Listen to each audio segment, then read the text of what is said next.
Hello, everybody. Thank you for coming. This is There and Back Again, which is all about discovering OT devices across protocol gateways. My name is Rob King. There's my face. If you want to see it twice, it's right there. So let's talk about how did we get here? Days go by. So when we talk about OT, we talk about ICS, we talk about SCADA. We often think about these super cool, looks like from a 1990s or maybe 80s with a good budget sci-fi thing with a control room and uniforms and bleepy things and all that. And that is part of it, and it's super great. This is a control room from, I think it's a refinery in Germany, but it's from Wikimedia, so very nice of them. But what we're really talking about as well, and what we tend to kind of abstract away from as security practitioners, is the fact that we're still talking about these machines that actually do things in the real world, right? They spin, they pump, they flap, they poke, whatever it is they do, right? And so we need to talk about how we actually control those devices. And by the way, we've got 43 slides to get through in 25 minutes, so I believe in you. So we're gonna go fast. So industrial control technology. So it started with somebody having to stand there and push a button and pull a lever and read things off, read symbols off things and then type or whatever, which is a horrible job that no one should ever have to do. And so we thought maybe we should automate this a bit more. And so we came up with this concept of simple electronic logic. So we say, okay, that's a major improvement. We can have things that aren't just simply repeated over and over, but you can have a little bit of, if then, or do this 3 times and then do something else, and it's all great. But those devices, those controllers, were connected to the machines that were being controlled. If you needed to change something or check on something, you had to physically walk over there and, like a pilgrim, and touch things, right? Push buttons, do all that. Still a major improvement, but not particularly efficient. And then so someone had this great idea of, what if we make the wires that connect those controllers longer? And we put all of the controls and the dials and everything all in one spot. And this was the concept of distributed control systems. And so you put everything in one room, and so you can check on the state of your factory in a glance, right? And this was great. This was much more efficient. You still had to, occasionally go out and check on things, but it made it easier to get an overview of the whole process. But it was still a problem in that each one of those dials or switches or gauges or whatever was linked more or less to one specific device, right? So you still had a lot of wiring and a lot of cabling, cats and dogs living together, mass hysteria, all that. If you're of a certain age, if you ever watched The China Syndrome, Jane Fonda, Jack Lemmon, both of them nominated for Oscars, great movie, a little alarmist. There was a problem where one of these mechanical gauges got stuck and we almost had a nuclear meltdown. Movie was released just before 3 Mile Island. It was very prophetic. Anyway, so we're like, hey, what if we started putting things like these newfangled computers in there? Well, now I see your problem. There's a computer in there. But what happened was we started coming up with the idea of using this newfangled computer intelligence technology to make buses. So instead of having tons of wires running everywhere, there was enough intelligence in the end devices and the controller devices to send signals, multiplex signals over a single set of cabling, a single set of wires, right? This is an example of the Hewlett-Packard instrument bus, which this was back when Hewlett-Packard made laboratory equipment and not printers that made you sad. And also fun note, this was adapted to be the bus for like the Commodore 64, Commodore PET was also HPIB, just kind of adapted and slower. So you were doing lab science work every time you used your Commodore 64. But what was neat about this is there was enough intelligence that you could say, okay, I'm going to send a message and I want it to go to device number 8 or 7 or whatever. And the other devices knew not to respond to that message, right? And you only had to have one bit of wiring. Now, HPIB was designed more for like bench scenarios, like laboratory equipment, oscilloscopes, cool stuff, science, but not large industrial things. There was a fairly short maximum cable length, that sort of thing. Wasn't designed for particularly noisy environments, all that. So Modicon came up with the idea of Modbus, which you've all heard of, and if you haven't, you're about to.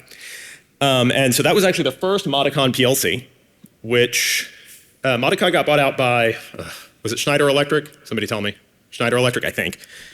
Either that or Siemens, Schneider. Anyway, and the standard protocol for Modicon, Modbus, became controlled by an industry consortium. So it's kind of an open standard now, very simple, but allowed this concept of a bus architecture in an industrial environment. So you could say, okay, and this is a little bit more modern, this is talking about Modbus TCP, but the principle's the same. You can talk to lots of different devices by their address using a common protocol and more or less a common set of physical media. Made things a lot more efficient, a lot easier. But then, as time marches on, we started converging on IP and Ethernet. All of these protocols either predate IP and Ethernet becoming standard or predate them entirely, take your pick, or predate them even becoming useful in the kinds of environments that industrial situations involve, like noisy electrical environments and vibration and things like that. So we started doing industrial Ethernet because it's a commodity, right? Ethernet, IP, commodity software, commodity technology. It's cheaper, it's easier to use, it's easier to integrate. This is fantastic, but it does lead to now you can have your industrial systems connected directly to the internet, which is a bad thing. You really shouldn't do that, but this was just an example. I'm not gonna harp on this too much. Other people have talked about IP convergence and security and OT, but just for the record, I really should not see these sorts of things when I do a scan of the public internet, but I do, so you should fix that. But the advantages of this convergence are undeniable, right? It makes it much easier to work with, makes it much easier to integrate into existing systems. But now that they're all connected, I want to discover these devices. I want to find them on the network. I've spent most of my career searching for devices, trying to find them, trying to fingerprint them. I love it. It's super fun. I'm a lot of fun at parties. So this is Modbus when they took Modbus and adapted it to TCP. So what they did quite literally was just put a framing header on the front so you knew how long the message was going to be, and then they took the core of the Modbus protocol and just shoved it on top of TCP. And it works, right? It works fine. But was never designed to really be supporting discovery. They kind of assumed that if you've got your factory, you should know what's in your factory, right? Well, factories have gotten bigger, technology's gotten bigger, shadow IT, we now have shadow OT, so it's good to know what's actually going on. And then this is just giving you an example. This is literally explaining how they're shoving it into the TCP data segment. It's just the entire Modbus message plus some framing, right? It's treated as a normal TCP stream. There's no magic. But Modbus as a protocol is very simple, which is not surprising. It was, created in, I think, 1978. So it's about as old as I am, and I'm, not very smart. So it can do things like read a register. Please give me the number that's in register, 2 or whatever. And you get that back. But that's all you get. There's not a lot of meta information. There's not a lot of self-describing data. And that was on purpose, right? They don't want to waste the bandwidth. They don't want to waste the bits on the wire. It was much more important to have that maybe be error correction or something like that. So how do we identify a Modbus device? Well, this is the list, but one. I know you're all like, wait, there's one more. And I was like, yes, there is, but next slide. This is a list of all the possible, all the standard function codes in Modbus. And you're like, okay, well, maybe one of these can work. Like there's that report server ID down there. That seems useful.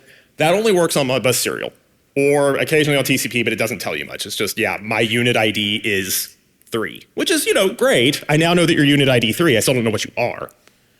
Well, Modbus 1.1 in 2004, 6, something like that, gave us the idea of the encapsulated interface transport. So just like how they took Modbus and they shoved the entire thing inside TCP with some framing, they then shoved this entire sort of additional protocol that's much more complex entirely in the Modbus frame, the Modbus payload, using opcode to be or not to be. And one of the extended operations that they can do is read device identification. And read device identification, you can say, hey, you can see here that the function code is encapsulated interface transport, and then suddenly there's this new additional secondary opcode, MEI type, read device identification. And what that gets us back is much more information. Vendor name, product code, all sorts of useful things. And in fact, this is what, if your device supports MEI, it's required to at least support vendor name, product code, major and minor revision. Most devices also support vendor URL, product name, model name, all that good stuff. It's all exposed as objects because it was, 2004 and everything had to be object-oriented, and there was probably, somebody made a lot of money saying, oh yes, object-oriented Modbus, but it is, and it's kind of nice. So you can do that, and you can get all sorts of information automatically when you do this, which is very useful, very nice for discovering Modbus. But now let's talk about the second most confusingly named protocol in this talk, which is Distributed Network Protocol 3. Does anybody, just show of hands real quick, does anybody use DNP3? It's not super, okay, yeah, all right. So Distributed Network Protocol 3 is a standard industrial protocol, but it's only, I don't want to say only, it's primarily used in utility distribution, so electricity, water, things like that. Super useful. I like having power. I like having water. DNP3 was designed later than Modbus, and so it has a much richer set of semantics. This beautiful diagram explains the level of, depending on how you want to look at it, complexity or sophistication of DNP3. DNP3 has its own framing, it has its own checksumming, it has its own transport layer, it has its own addressing scheme that's much more complicated than Modbus's addressing scheme. Modbus was just, hey, unit 23 on the shared bus, whatever, do this thing, maximum of 255 devices. This supports much, much more.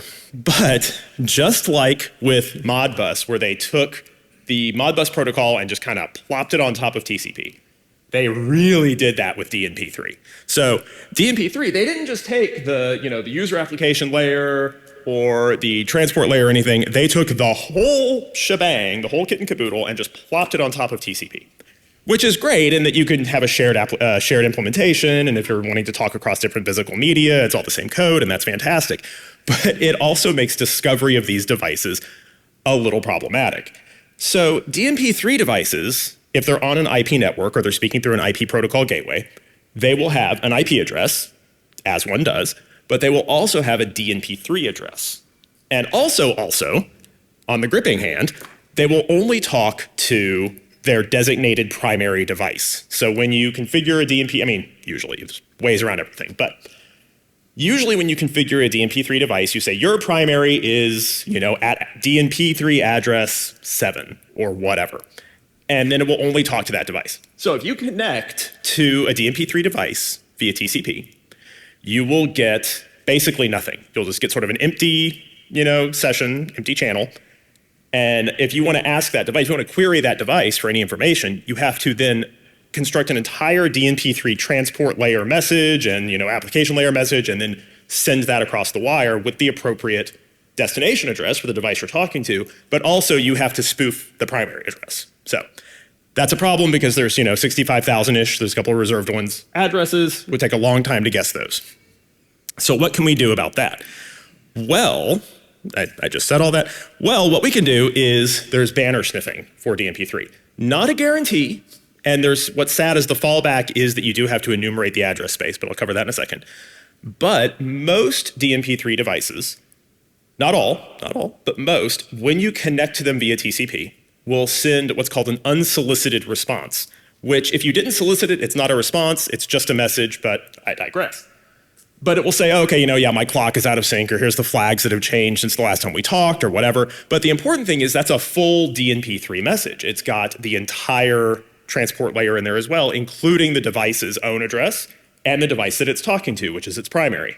So you can say, oh, okay, well, great. Now I know your address is whatever, because it's the source address, and I should pretend to be whatever the destination address was.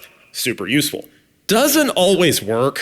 They don't always send these unsolicited responses. Sometimes they'll send them only if they haven't talked to the primary for 5 minutes. Sometimes they send them every time. Sometimes they never send them. But if you're doing DNP3 device discovery, sometimes you luck out and you just get one, and it's great.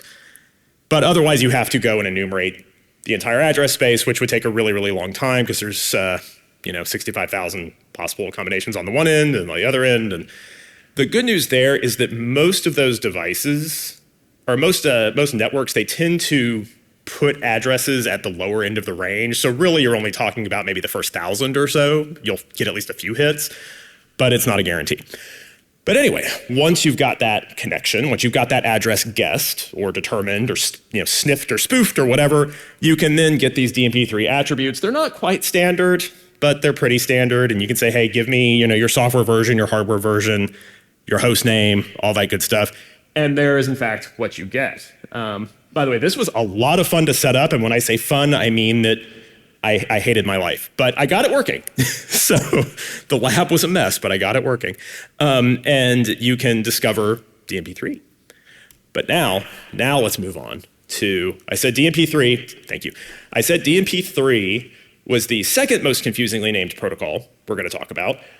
The first most confusingly named, if you come from an IT background, is Ethernet IP. Because the IP does not stand for Internet Protocol, it stands for Industrial Protocol. So when we talk about Ethernet IP, we are talking about Ethernet IP on top of Ethernet, and the two IPs mean something different, and one of the Ethernets doesn't actually mean Ethernet. So it's kind of a problem. But anyway, super fun. It's a very pretty protocol. I really like it, but I really like writing protocol parsers. Like I would do it if they didn't pay me, but they do pay me, which is great. So please keep paying me. Ethernet IP. So Ethernet IP is an adaptation of SIP, which is the Common Industrial Protocol. Used to be the Control and Information Protocol from Rockwell, but then just like Modbus is now controlled by a consortium of whatevers, SIP is now controlled by a consortium of whatevers. I still don't actually know what ODVNA stands for. I cannot find it, but that's the name of the consortium. I'm assuming A is association, but I don't know. Anyway, SIP is an abstract protocol. Much like SNMP defines lots of different encodings, like you can use dir and bur and sir and all those, which everyone out there who's ever worked with SNMP is like, no, please stop talking about SNMP. ASN1, no, see, it's terrifying. But SIP has different adaptations to different protocols. So Ethernet IP is the SIP adaptation for IP networks, right? But there's standard adaptations for CompoNet, ControlNet, DeviceNet. There's one for CAN bus, all this, right? But the point is, once you get there, you're talking this abstract protocol, which is defined as objects and messages, right? SIP defines the standard set of objects and messages and attributes on those objects. And so, but Ethernet IP is the lower level, right? You want to connect, or for an IP network. So you want to connect to a device that speaks SIP. You connect on an IP network using Ethernet IP, and then you start talking SIP. But before you start talking SIP, you're talking Ethernet IP. And Ethernet IP provides a full device discovery mechanism right out of the box. It's super nice, it's great, called list identity. So list identity is, you can see it here, it's command list identity, and I want SIP identity, and then you get back, Rockwell Automation, Allen Bradley, programmable logic controller, blah, blah, blah, blah, blah, which is great. And you can send that via TCP. You can actually do that as a UDP broadcast, and devices will just respond and say, here I am. And that's great. Okay, problem solved, right? We're done? Ethernet IP done? No, I say. Oh, and here's what it looks like when you connect. There's the devices you can pull. But I don't want just that device. Because remember, we're talking about protocol adaptation. We're talking about multiple devices being adapted or having gateways to IP networks, right? What if we're talking about one of these racks where you've got an Ethernet IP adapter, and then in that rack you've got a PLC and a motor controller and a thermal monitor and a spline reticulator and all that, and they're connected via some other backplane, right, or some other transport protocol. Well, what I can do is I can connect via Ethernet IP to that Ethernet IP adapter, and one of the objects in SIP is a connection object, and another object in SIP is a connection manager object, and another object in SIP is an identity object. So if I just connect straight to the Ethernet IP adapter, and I say, hey, I want all of the attributes off of your identity object, I'll get back more or less what I got back from the list identity, just via Ethernet IP. But now I'm at SIP, it's a higher level of semantic meaning, whatever, but it's still more or less the same thing.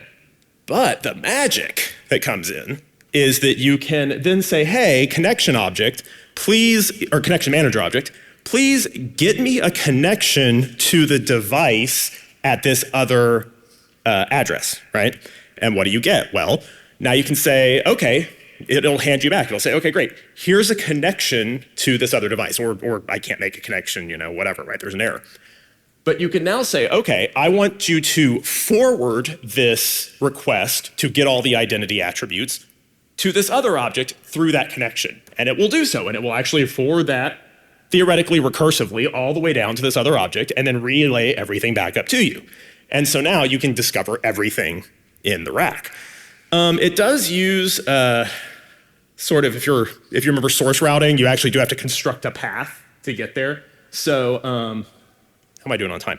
Okay, so you can say, okay, I want to get all attributes from the identity object. You can see here, get attributes all, identity object, instance 1. There's only ever one instance of an identity object.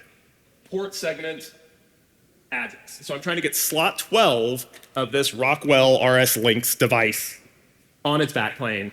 Please give me that. And what you get is, voila, you get this. So what we have here is, here's the Ethernet IP adapter.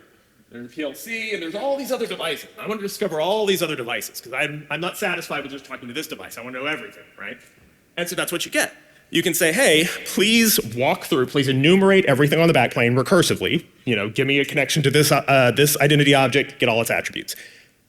Cycle through, give me a connection to that identity object, get all its attributes. On and on and on. Theoretically, even recursively, if you have multiple connections, like one of these things could be another Ethernet IP adapter connecting to another rack, and you could still forward that on.